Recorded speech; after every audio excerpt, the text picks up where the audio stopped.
Indian cricket বোর্ডের নির্দেশে Kolkata night রাইডার্সের স্কোয়াড থেকে বাদ পড়েছিল মুস্তাফিজুর রহমান।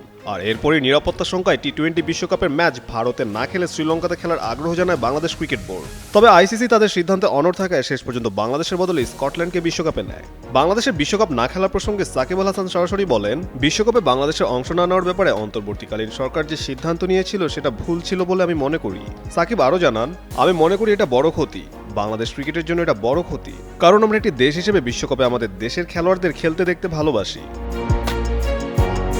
72 ঘন্টা ময়েশ্চার লক সমৃদ্ধ লিলি বডি ওয়াশ, শিয়া বাটারের গুডনেস স্কিন রিপেয়ার করে রাখে সফট ও গ্লোয়িং। এদিকে সাকিব বাংলাদেশ ক্রিকেটের ভবিষ্যৎ নিয়ে বেশ আশাবাদী। সাকিব বলেন, আমি মনে করি দল এই মুহূর্তে সত্যি ভালো খেলছে। তারা কেবল নিউজিল্যান্ডকে হারালো, প্রথম টি-20ও জিতেছে। আগে ব্যক্তিগতভাবে কেউ ভালো করতো, এখন পুরো দল পারফর্ম করে, এটাই সামনে এগিয়ে যাওয়ার সেরা উপায়। আমি কারো নাম বলতে চাই না, কিন্তু বেশিরভাগ খেলোয়াড়রা সম্ভাবনাময়। আমি মনে করি আমাদের ভালো ভবিষ্যৎ আছে।